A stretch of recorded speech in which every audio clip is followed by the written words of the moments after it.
Looking ahead to tomorrow, Milwaukee will officially get a new mayor. Mayor-elect Cavalier Johnson will be inaugurated at the Harley-Davidson Museum. A reception will be held at 9 in the morning, with the inauguration scheduled to begin at 6:30.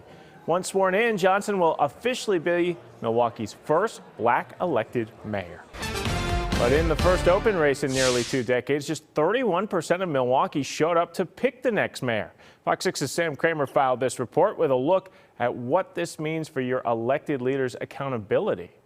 As Milwaukee voters headed to the polls, when I saw that it was just going to be Cavalier Johnson and Bob Donovan, I figured the odds of Cavalier winning were pretty high. Jarrett Litcher wasn't alone in sitting out the spring election. Quentin Paquette did too. I mean, I guess to be a productive, interactive citizen in society, it would have been nice.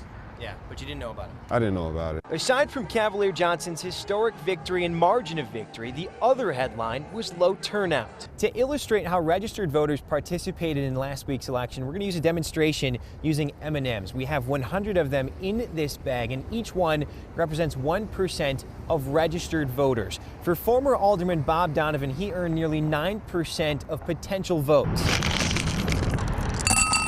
Cavalier Johnson's victory gave him about 22% of all registered votes. But political experts say the problem is more than 191,000 people, about 70% of registered voters, stayed at home.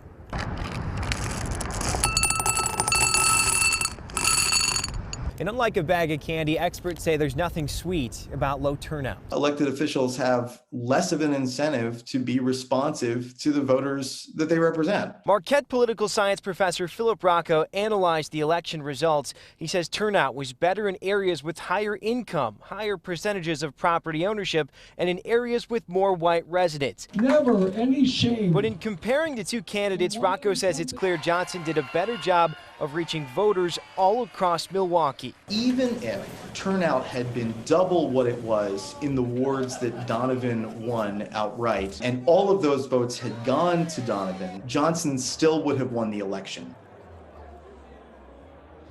That was Sam Kramer reporting. Rocco says 2 main factors impact low turnout. First, this election, it was held in the spring instead of the bigger state and national races in the fall.